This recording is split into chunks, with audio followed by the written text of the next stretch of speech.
the Cochrane that we had appealed the decision. The decision was not appealed by the city of Charlottetown. It was appealed by the insurer. And I did phone the reporter to ask if he could, put an ad on to the story. He said, no, it's on the court document. It says city of Charlottetown. But we did not appeal the case. The case has been appealed by the insurer.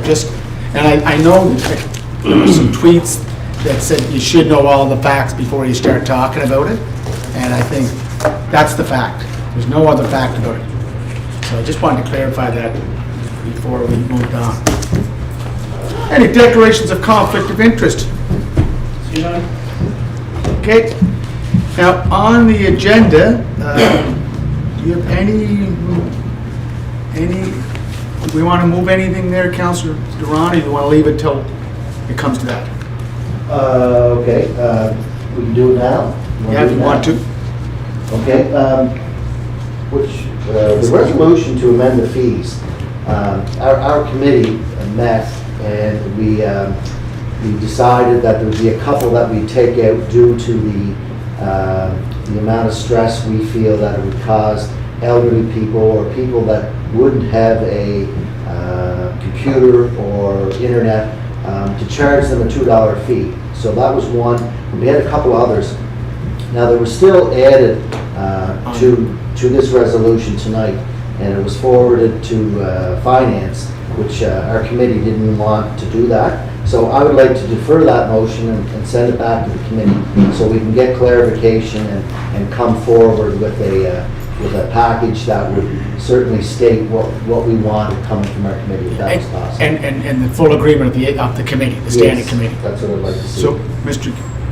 So that would have to be seconded to just forward it back to committee. Yeah, it's seconded by Councilor Bernard. So we can vote on it right now if it's all right with you.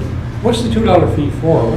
So again, it's already been deferred. So unless it's staying on the table, Okay. I don't think it's. Can we defer it and then we'll get? Yeah, sure. Okay. All those in favor of the deferral?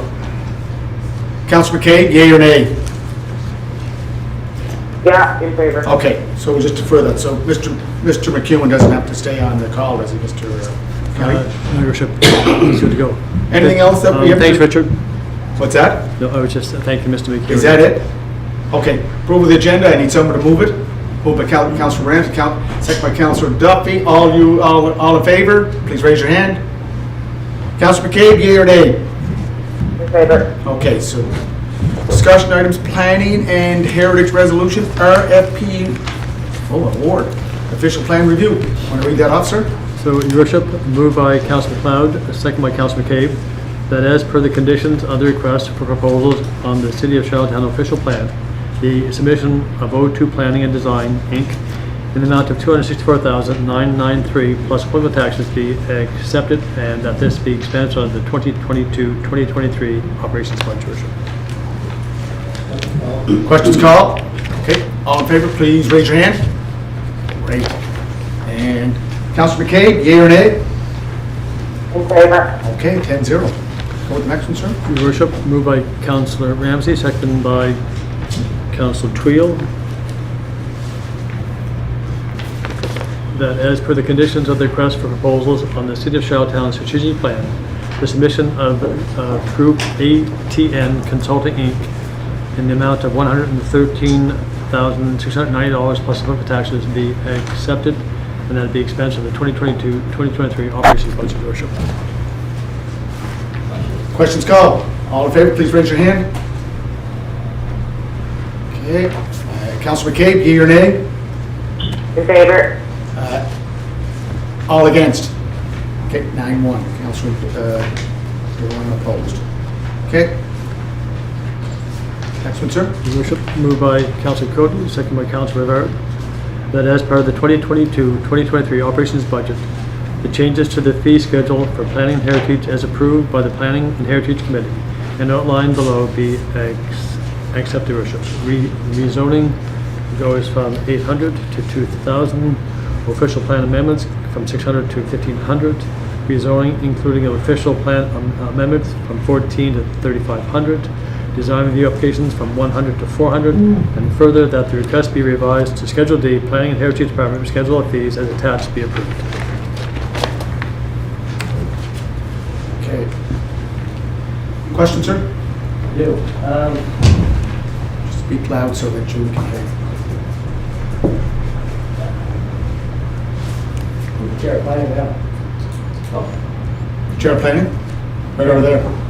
Good friend. Just wondering, rezoning and the official plan, and the rezoning and official plan amendment, so the 14 to 35, is that the first couple added together? Or is that the third? I'm going to say yes, but I will yield to Alex just to. Thank you. It is confusing. Mr. Forbes? Yes, Your Worship. So the two fee increases that are in play this evening is the existing rezoning fee is at $800, and we're recommending that go to $2,000. And the official plan amendment is presently at $600, and we're recommending that go to $1,500. And I just thought I would clarify the rationale. We did a scan of what, let's just use the two of them. So right now, the city is at $1,400 for the two, the rezoning application and the OP, official plan amendment. Those two processes in Moncton is $6,635, HRM at $7,500, Fredericton it's $3,000, and in St. John it's $3,700. So we're even when we increase it, we'll be within $500 of the lowest on that list, and they're reevaluating their fees.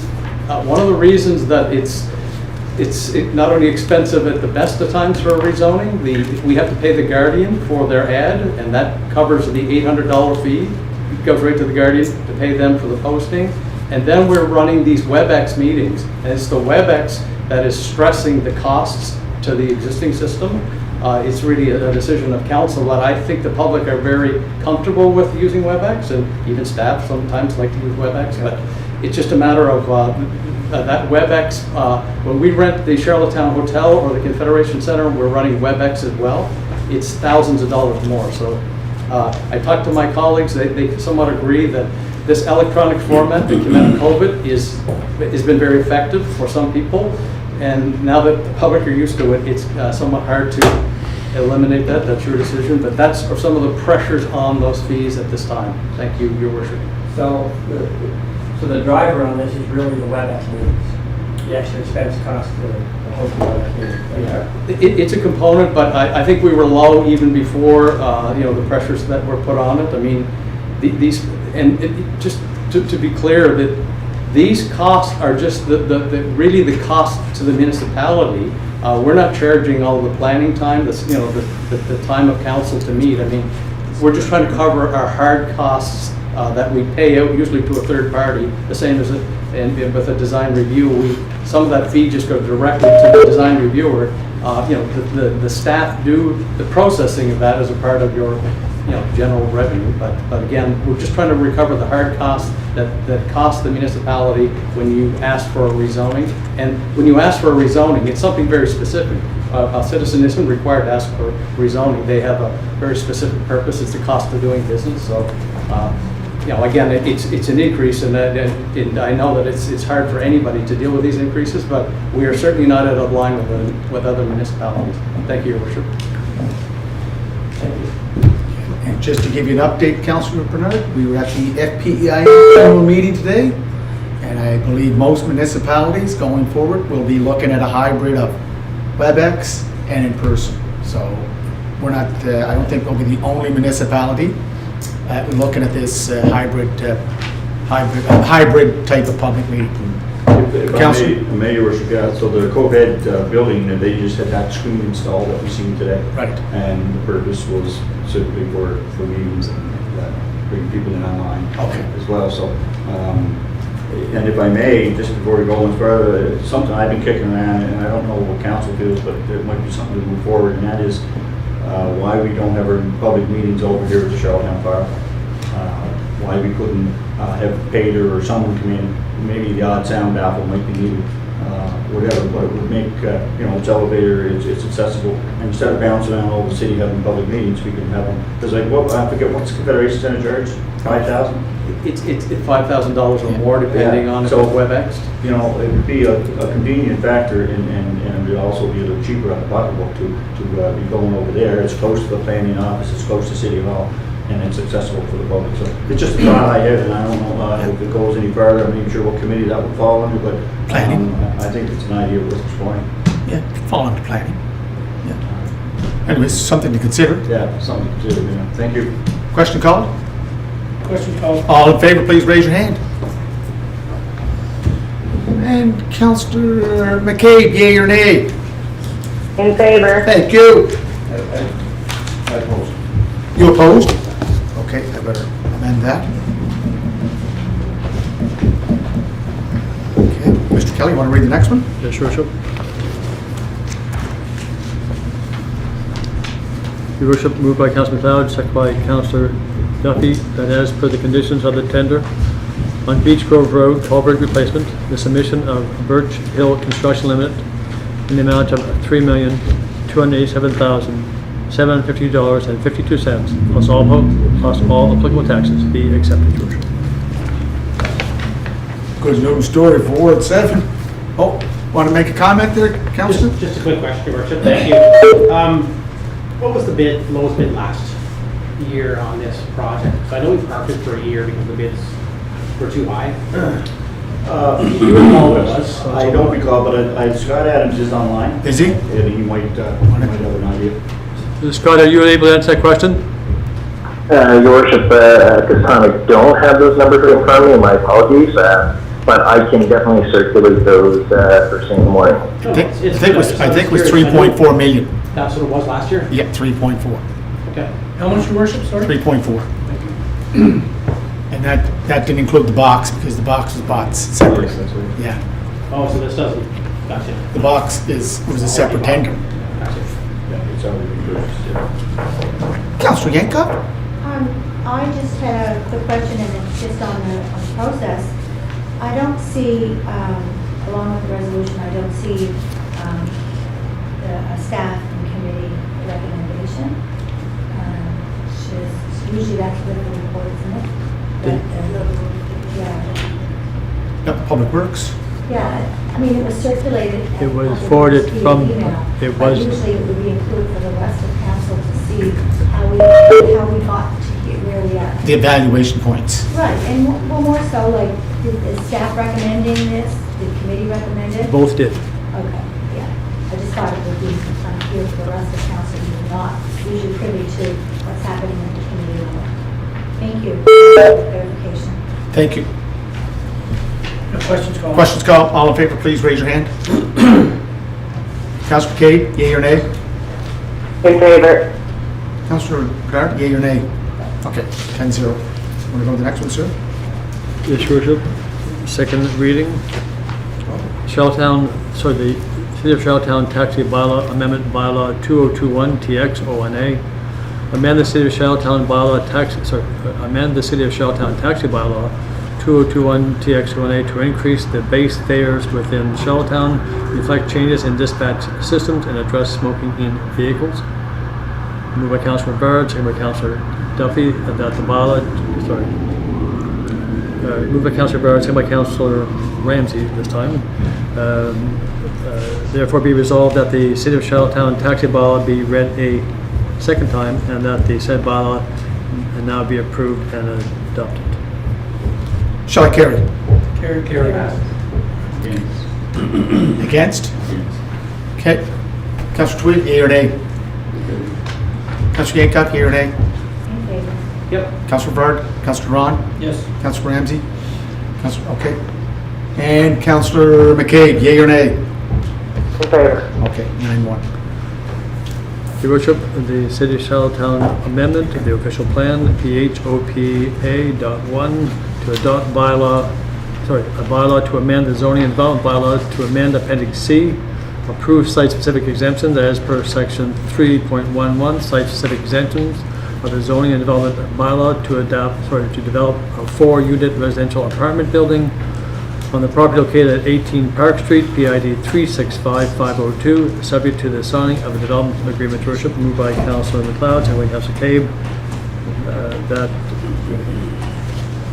Shall I carry? It's not on the floor yet, Your Worship, whereas the bylaw to amend the City of Charlottetown zoning and development Keep this bylaw meeting moving.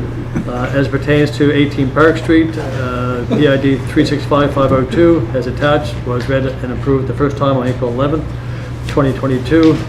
Be it resolved that the said bylaw be read a second time and approved. Are you done reading? That part of it, Your Worship. Okay, shall I carry? Pass. Okay. Councillor McCabe? Yes, sir. Okay. Pass. And Your Worship, be resolved that the said bylaw be now adopted. Thank you, sir.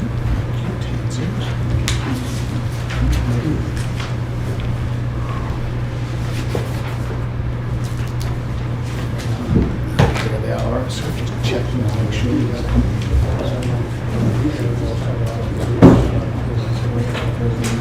Tony was deferred. Okay, we're ready, we're moving here. Yours was deferred. Okay, next item is an issue that was brought up at a previous meeting about pool coverings. And we do have our solicitor here to give us some legal background on where we can go with it, correct?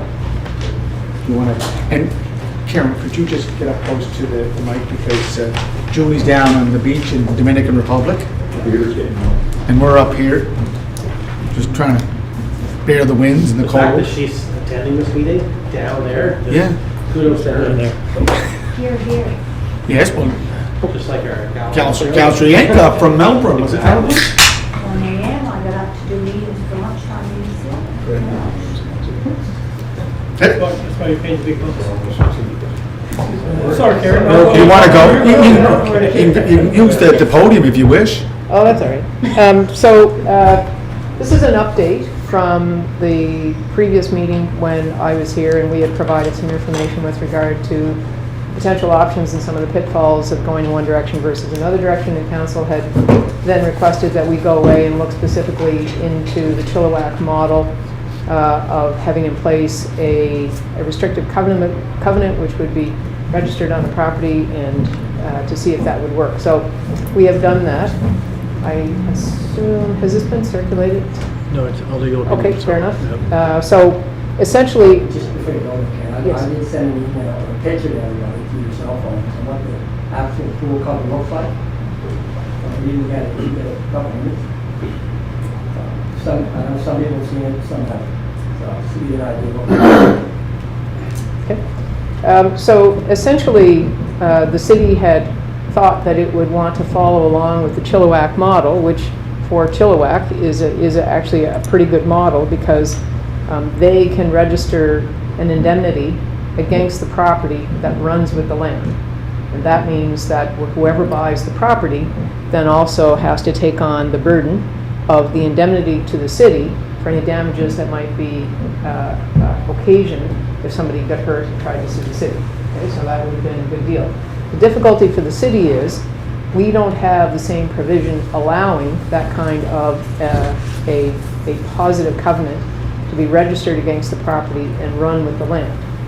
So in order to try to find a way around it, How does that work, Karen, with somebody that has a fence around the pool and some of that? yeah, so the fence is, it's however high it is, it encloses the property. It'd be hard for a small child or something like that to skip on over it. I suppose fences can be left open, but it's the same sort of deal. It's in the bylaw, and everybody who owns the property would be required to have the fence in place, or if it got dilapidated, to fix it. So that's how it works in the bylaw. But there's no covenants or anything. If they sell that property to the next person, for the city to go back and check the fence is still up, take it down. Correct. Or is it up? It is in the city bylaw that you have to have it. Yeah, I so- think ours, I'm sorry, you interrupted. No, I'm just trying to figure out what's the difference here. There's Councilor Bernard. both safety issues, we're looking at both, I'm just wondering Yeah. how that, Can how we we're let, doing it now, why this would change. yeah, can we let her finish her presentation? Let her finish, and then we can ask questions, correct? Sure, yeah, so trying to so as pool covers have been introduced, I think it's fair to say that across the country there has been a heightened sensitivity to the fact that a pool cover means that the entire property can be open and getting on and off the property and to get into trouble around the pool could also be heightened. And so municipalities, in an effort to try to reduce the potential liability that they might incur as a result of a pool cover, not being up to, it's easy to see a fence, is it the right height or not? A little bit harder with a pool cover, is it up to snuff? The city would have to do some inspecting to ensure that whatever the pool cover was, it was up to the standard that the city is putting in place, and you would in your bylaw, you would put a standard in place for the pool cover. And so in BC, Chilliwack happens to have adopted, but anywhere in BC could do this, they leaned in on the provision in their Lands Act that allows them to register this as a covenant against the land and run with the land, so the indemnity is there. Now, I suppose we might get to a day where we would say, from a safety perspective, there is no difference, and I don't know enough about pool covers to tell you whether or not they are as effective as a fence would be or not. I don't know that. So, since we can't do that in PEI because we can't register that covenant that's going to run with the land, we were trying to find a different way around it to enable, if you're going to go down that road, to say to a landowner, okay, you, the present landowner, you have to enter into basically a licensing agreement. You have to agree to abide by the bylaw. We would send somebody out to inspect the pool cover, I presume from time to time,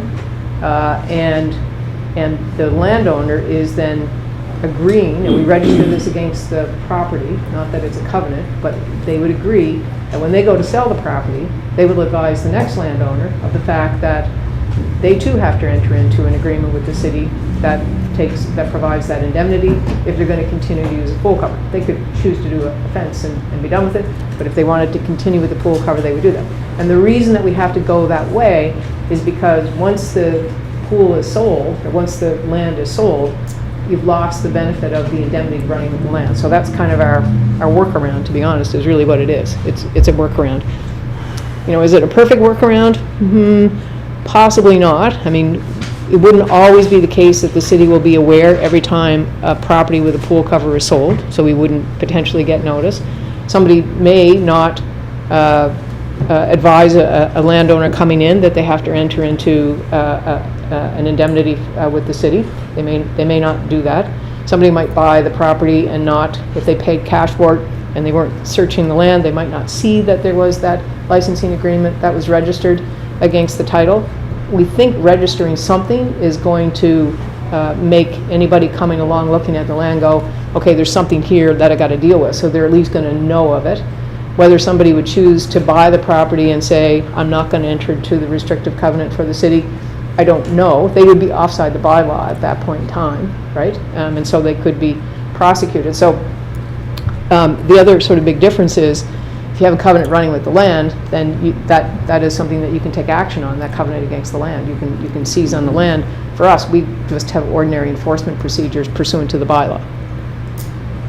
So if somebody chose not to do it.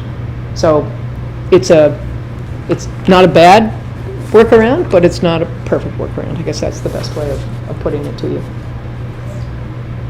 Is that it? Yes. So I'm just trying to figure out, so they're both safety issues, or defense or whether the pool cover. And I'm trying to figure out, I'm looking at the pool cover, and we know now that the electronic works at the garage door, the lock it, the code, and everything on around, and know it's sealed and shut and locked. I'm just wondering, as far as some of the bylaws, I guess one question is, I wonder why the city even has the bylaw, since it's on private property, and how do we get any liability? Because her insurance company's telling her that the city doesn't own any liability, we're insuring it. So I'm not sure why the city is involved in the problems. Doesn't have to do with outside the city boundaries, so. No, they don't. I mean, I guess municipalities, and there are cases out there where municipalities have been sued when something goes wrong. If you have an indemnity, it wouldn't be just as to damages that might be awarded, but it would also be your legal costs because you were sued. So there is that added protection. Just because somebody's saying you don't have any liability doesn't mean you can't be sued. Yeah. And if you're sued as a municipal corporation, you're going to have to hire a lawyer to defend your position. And so the indemnity would protect you against that in the event it occurred, and the costs associated with it. So the only issue that you bring up is basically tie in with some sells a property, there's a license agreement that they will remove the city. And yes, they would have to enter into an indemnity with the city, and they would have to register the same agreement for future landowners. So we would want to keep ensuring that future landowners would be notified of the fact that there is this requirement. It's in the bylaw, it would have to be in the bylaw. You can't do it if it's not in the bylaw, but this is just, we were asked, like, is there some way that you can sort of add that extra layer of protection, something like Chilliwack?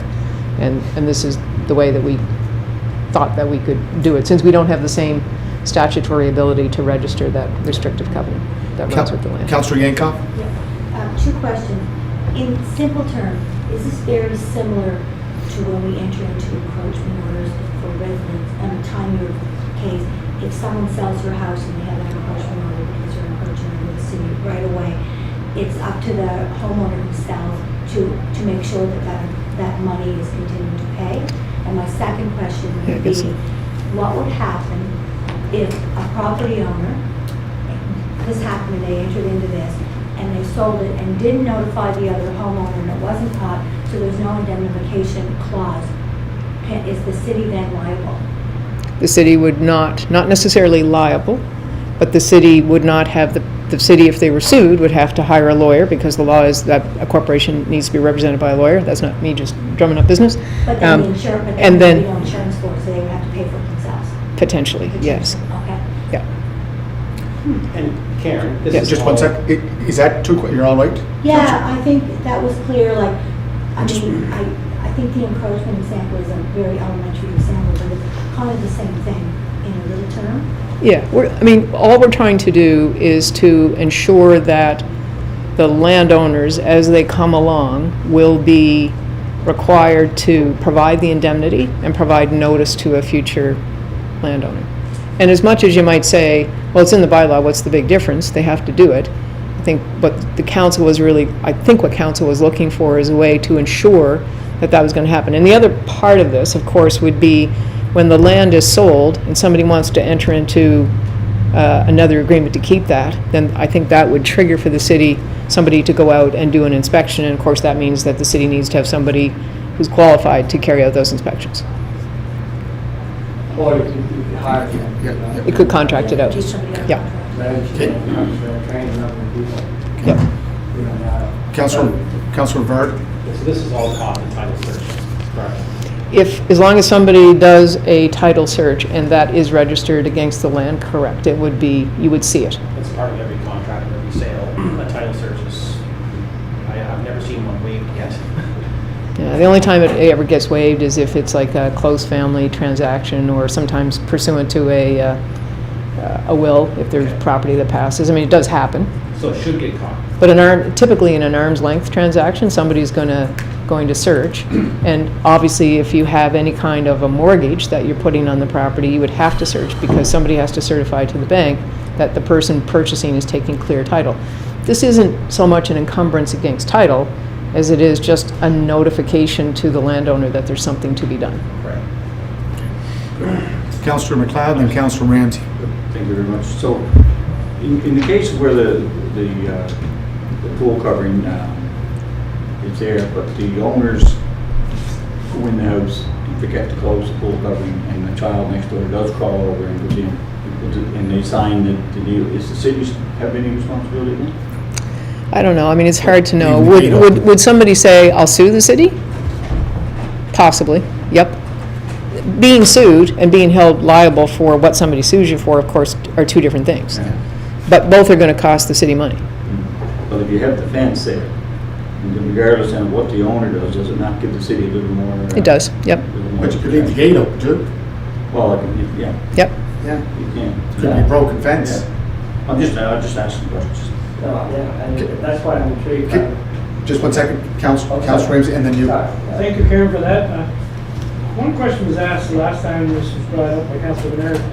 What is the sort of story with the property on Queen Elizabeth Drive? Is that ever settled, or is there a plan on doing the same thing? Is that correct? My understanding is that they either have or want to have in place a pool cover. Yes. So do we hear any more of what we're doing as a city corporation? Are we allowing that, I guess? Yeah. Well, that's what this is all about. Yeah. I think as a point of order, I think I we're thought not this- talking about individual. We're not talking about properties, we're talking about just the pool coverings. Oh, okay. Good point of order, Councillor. Yeah, Okay. yeah. Just, again, it's about the legality of pool covers. So it could be in East Royalty, West Royalty, Sherwood. It would apply to Parkdale. every property within the city who chose to have a pool It cover. won't be down at Equally. Kirkwood Drive, we Same can't way. afford it. Councillor Bernard? Thank you. I'm just wondering, we don't have an indemnity for people who have fence around their pools, even though when they sell a property, we don't know whether the fence is going anymore, or whether it's broken down, and so on. But anyway, I wonder if it's not a good idea to have it for both. I've never seen it for a fence. I suppose it's possible. And the only reason I say that is because if I sell my house after 7 or 8 years, and the fence is not up, part of the fence is not up, I'll take it down. Nobody checking that, there's no checks and balances to make sure it's fence up. And that's really what we're doing with the pool cover. And I'm not sure why we treat the pool cover any different.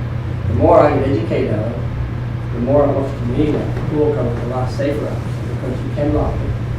It's no different than a garage door, it's remote, it closes, it locks, code. You go away for 2 weeks, you're not going to worry that anybody gets jumping the fence or on latching the gate to get in. But it's closed and locked and coded. So these people that are requesting it now lately are finding it a safer option. And I guess what we're trying to do is see if council agrees that, can we put this in our bylaw as an option? Excuse me, I don't mean to interrupt, but your worship, Councillor McCabe needs everyone just to speak up a little bit. She's She having cannot a real hear? hard Okay. time to hear. I'm so sorry, Councillor. No, that's a good point. I'm glad But- did she text you that? Yeah, she Yeah, just texted yeah. me that. I didn't mean to interrupt, but if we can all Speak louder. with our outside voices instead of our inside Okay, voices. just finish up there. Thanks, And sorry. there's your mic there. Okay. Yeah, no, I'm just saying, can you hear me now, Julie? I can, Councilor Bernard, thank you. Yeah, thank you, Julie. No, I was just saying that we probably should treat the fences similar to a pool cover, and the more I get educated on pool covers, to me, if I was to put a pool in, this is what I would be doing, because I have the security of having it locked, coded, and it's very easy to use by remote, no different than a garage door, and I think people are starting to realize the safety issues. The ones that are open for this are people that have young kids, that are looking for the utmost safety for the kids, especially when they're wet. And I do know some pools that are up that don't have fences around them, but obviously, I guess we only check if there's a way. But to me, it's one of those things I think we should take a serious look at, and I think that if our lawyers found ways that whenever we transfer ownership, that flags it, then we should be considered consideration. Because like I say, we'll consider it for the new pools, the new construction of Simmons facility in their pool. We'll be considering putting the pool covers in that. And if nice one's closed, they're closed and locked. Councillor Bernard? Yeah, thank you, Your Worship. So, listen, I agree. We've moved through this already, and really, we're really boiled down to a planning at the time was really around the liability piece. But the question that was brought up during the conversations was, you're in the backyard, you have kids running to the washroom, you go in, follow, there is potential of having that pool not being washed, open, no fence, for 5 minutes, which is all it takes, or another child to run across, see it, ooh la la, fall in, where a fence has always been kind of a deterrent, right? It's not easy for a 2 or 5 year old kid to climb a fence. Teenager maybe, but for that child to find a gate to go into the gate, into the fence, not as easy as just walking across the backyard into an unoccupied backyard and pool. While you think you're just going in for an iced tea, grab, you know what I mean? That was the scenario that was brought up to us, and that's one. Yeah, and if I can just respond to that, and that was our first thoughts too. But then the data that's been given to us is that most incidents happen within the fence. Most deaths are within the fence. So the ones that I'm talking about would like to have this option. That's exactly why they want. They can have for minutes. They want to press the remote most of them. They don't want any issues. But will they close it? Sorry, Your Worship. Yeah. Will they close every time they go? So if you're going in for 5 minutes to grab a glass of water, take your child, change the diaper, whatever it may be, are you going to close the pool, which takes, let's say, I don't know, probably 2 to 3 minutes for the thing to come fully across? So are you going to do that 4 or 5 minutes and then come back and reopen it every time? I would say probably not. No. But there is that potential, right, of having that pool. Yeah, I guess, I've run that by them too, I guess they're means, well, you know, if I'm inside or something, and the gate's left open. So you know, even if somebody comes through the gate, you know, this is what we're comparing to, and I'm trying to look at it as one, they're both safety issues. Do they both work? Pretty separate. Is one better than the other? And that's good. I personally, I would, knowing what I know now, I would be going with the company second. But anyway, that's I mean, I think that we could read to have it. I think you've been able to see one that's already put in place, which you're standing on. It was. So, in your opinion, it was pretty sturdy. This was a soft cover, so it definitely wasn't sturdy, but it was like walking across a water bed. You could jump on it, you could do whatever you wanted on it, you wouldn't fall through. It was just a question around, again, you know, will that always be, while it's open, will it always be watched? And I get the whole gate might be open, but it's just the possibility of a child walking around through the gate and into the pool. They don't see the pool from whether versus seeing the shiny toy. It's just it's less likely it's going to happen. Right? If I see the pool, it's like a mirage. And you see the water, you're straight line. If you don't see it, No, that's what they call you got nothing to catch pools. your eye. So can we just try to find a little bit of balance here? What are we trying to get to? We get an opinion here from our lawyer, from our solicitor. So what we need, Your Worship, that if council wishes to go down this direction, we'll then, by motion, give staff the ability to go back and craft the appropriate changes to the bylaw and then bring it back and go to the planning committee and then on to council. All right to do that? But we need a motion for that, just to set clear direction, Your Worship. Did you want to question them? Just one question. Does this have to go through public consultation? Should. To change the bylaw. Karen, this would involve a normal process. It would just be... It's an amendment to the bylaw. So And whatever your normal process is to amend a bylaw, this. it goes to a public You're not meeting. amending the official plan or anything like No. that, so you're not. So I'm totally on board with reason, but it'd be great if we could take it and just get some feedback from the Yeah. public. Would be fantastic and see what concerns are. But I agree with moving forward. Yeah. That'd be great. Council can determine going to a public consultation on it. We can do that. But if there's a bylaw change, then it would normally go down that road anyway. I don't think there was a vote to change the bylaw, I'm looking at the bill to amend it to add another. Amend it, change, same thing. Wait. One or the other. Which is the same thing, you have to still amend the bylaw. Which means you have to go to a public consultation. Okay, so are we all right? Is there, A motion, Worship, would give us clear Yeah. direction. Could we include in the motion then we will include a public consultation? yes. That'd be a good point. Okay, moved by who? Okay, so this is a resolution coming off the floor. Okay, so how are we doing this? Do you want to word it that we, Just instruct staff to start to prepare the documentation or report and recommendation to committee to alter as per council's direction, Worship, which is to include coverings in the bylaw. Or should it go back to committee? I think it should, Sorry, one clarification question, guys. go ahead. Thank you. The only thing that I'm concerned with is, I know that when we discuss this planning, the only reason pool fences are in the planning bylaw is because it's a structure that exists on the property. So is this really, a pool cover, is that just gonna go under there because it's about a pool? Is that where it belongs? That's a good point. Councilor, Karen, does it go back to planning? Is it because of the pool or is it because of the structure that's around the pool? I believe it's the structure that's around the pool, the fence. So the intention is to give an option of either fencing or the covering, so that's what you're doing. You're It still providing that falls under concept. planning. Yeah. Yeah. And then, again, if we agree, it will go back to committee once staff created, so it is going to go back to committee anyway, but staff would then prepare the documentation to take to committee before it comes to council. I don't think we need a resolution. You just sit there. No, I think if we could just, it's nice to hear where council is on this. Yeah. If we can get like a pre-approval, Well, and it's- then we send to planning can do up to documents to bring back. It's not a pre-approval. Good idea. We're just asking for clear direction. That way, if council supports it, we'll send it forward to staff, we'll go to committee, and then come back to. Come back here. Good? I support sending it back to planning. Good. So what I don't need is another 3 or 4 or 5 months for that. No. It's a start off with. There's the chair right there. Put on the next agenda. These people will wait for an answer, we're kind of at the end of the road.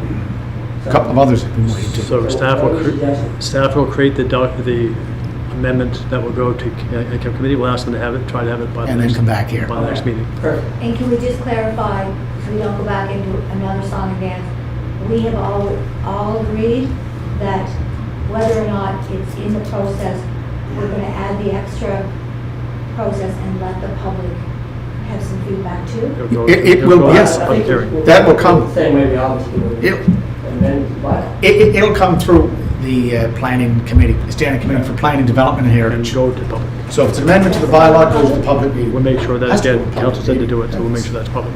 Get public input. Okay, Karen, thank you very much. Thanks, Karen. Okay, we go into closed session. I need a motion to move into a closed session as per section 119 subsection 1, subsections 1C, 1D, and F of the Municipal Act of Prince Edward Island. Moved by Councillor Ramsey, second by Councillor Duffy. All those in favor, please raise your hand. Councillor McCabe, yea or nay?